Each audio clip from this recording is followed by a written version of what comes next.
Hello, and welcome to this presentation on living in the UK. This presentation is part of our Commonwealth Scholarships Pre-Departure Briefing series. My name is Jasmine. I'm from the British Council in the UK, and for those of you who are unable to see me, I'm a young woman of mixed ethnicity. I have dark curly hair tied up into a bun, and I'm wearing a yellow cardigan and round silver glasses.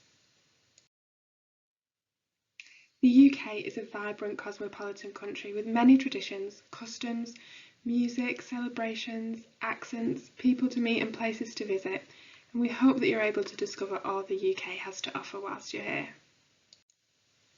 The weather can vary greatly from day to day, but generally the summer months from June to August range from between 14 to 21 degrees Celsius, and the winter months from December to February are a cool 1 to 5 degrees Celsius. During the summer months, the UK enjoys long daylight hours, and periods of fine weather can happen in all seasons. There's quite a difference in temperature between Scotland and southern England. Generally, the further south you are, the warmer it is likely to be. Snow and sustained periods of cold weather are comparatively unusual, especially in the south, but it's a good idea to have an umbrella with you at all times. A good way of keeping warm is by layering your clothes. Wearing t-shirts or shirts under a woolen jumper and a warm jacket or a coat over the top depending on how cold it is. You may also want to buy some thermals. A waterproof coat, an umbrella and strong shoes are also useful in the rain. Most of these things will be cheaper when you arrive in the UK, so check first with your institution on the comparative costs, but you do need to arrive with enough warm clothes for your first few days. Try to ensure that the rooms you live and work in are warm enough and that you have plenty of bedding at night. Not all buildings have double glazing and central heating, and dampness can make you feel colder.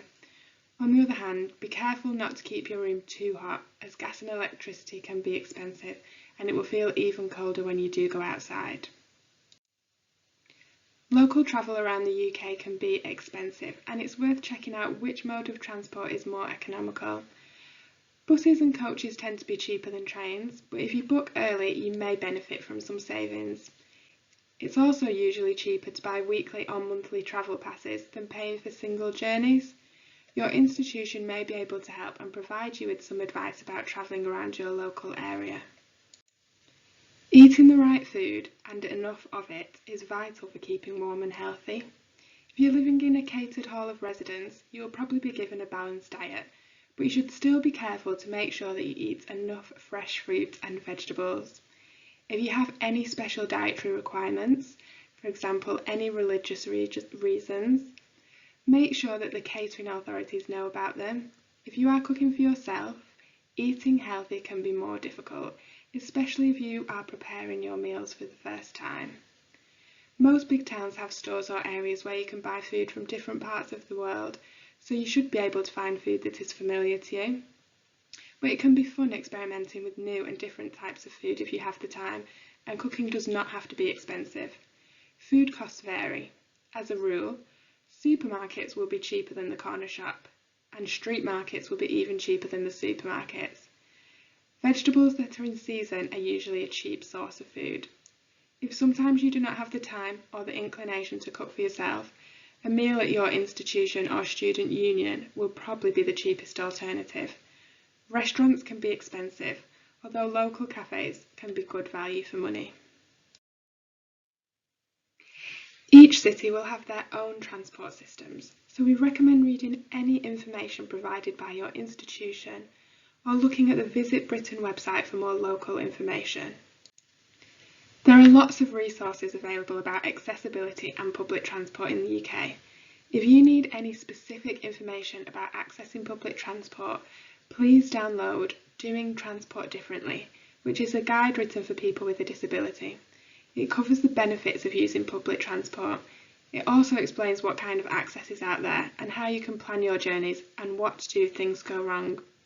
It's full of real experiences of using trains, buses, coaches, undergrounds, light railways, ferries and even more.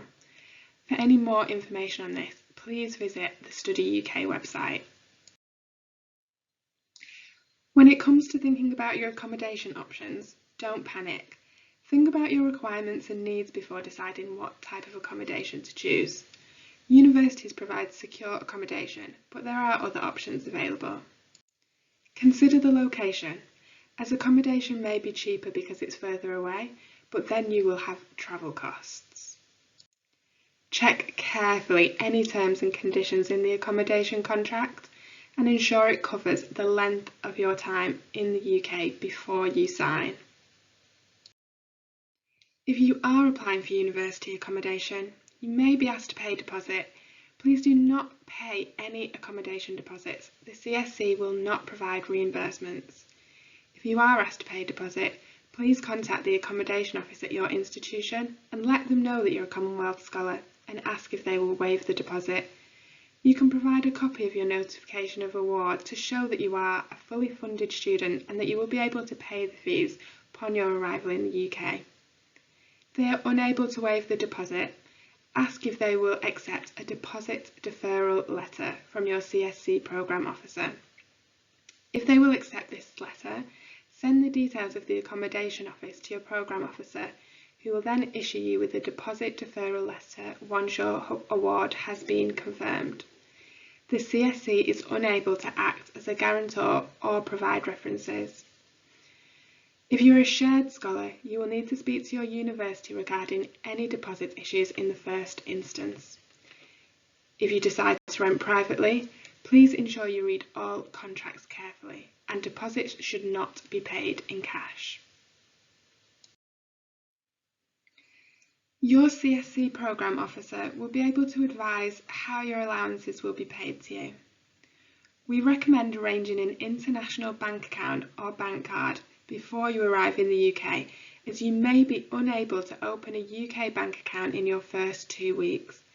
This will make it much easier for you to buy food and any other essentials in case you need to self-isolate for 10 days on arrival in the UK.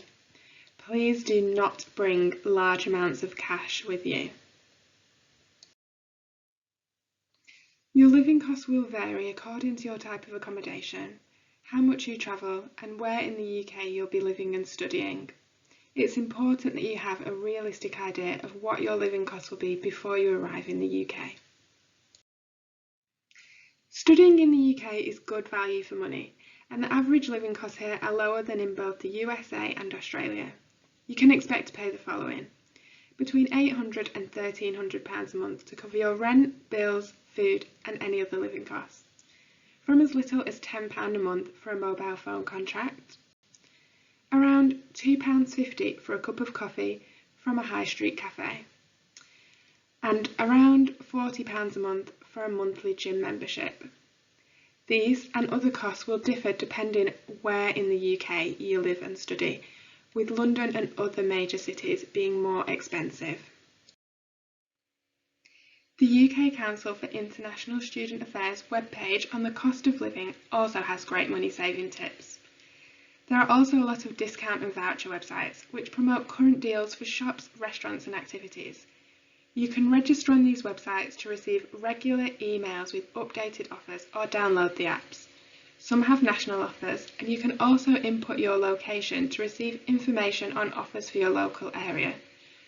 Some examples are Groupon, Living Social and Uni Days. There are others too. You can search online for them. If you do use any of the sites, please read the terms and conditions carefully. The National Union of Students card and the International Student Identity card offer great student discounts in many shops, restaurants and businesses. Other than studying, there are a lot of things to get involved in on campus. Students' unions organise all kinds of social functions. There are many clubs and societies that you can join, and many UK universities and institutions have on-campus sports facilities as well as clubs and teams to join. Some UK universities even have their own cinemas on campus, offering you the chance to watch the best films at discounted prices. Of course, there is also so much to do off campus whilst you're studying in the UK. The UK is packed with museums, theatres and other cultural attractions just waiting to be discovered. Some of the world's largest music venues and events are in the UK, from the O2 Arena in London to the world famous Glastonbury Music Festival.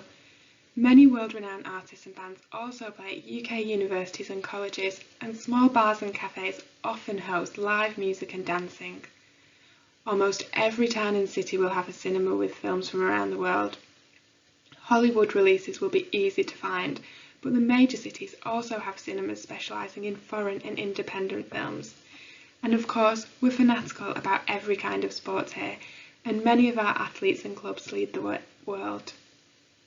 Remember that local COVID-19 restrictions may affect the availability of many cultural activities, so keep an eye on the latest guidance for your area and plan ahead.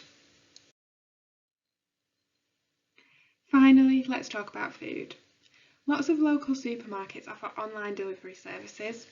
Supermarkets include Asda, Iceland, Morrison's, Ocado, Sainsbury's, Tesco and Waitrose. You can also order food online from local takeaway restaurants to be delivered to your accommodation. Takeaway services can be found on Deliveroo, Just Eat and Uber Eats. There's also the option of meal kit suppliers who will supply the ingredients that you need to cook the meals of your choice, selected from their menu, for example, HelloFresh. Thank you for watching this video on living in the UK. I hope that this video has answered any questions that you may have had about living in the UK. If you still have any questions, please do not hesitate to get in touch with your British Council contact in your home country.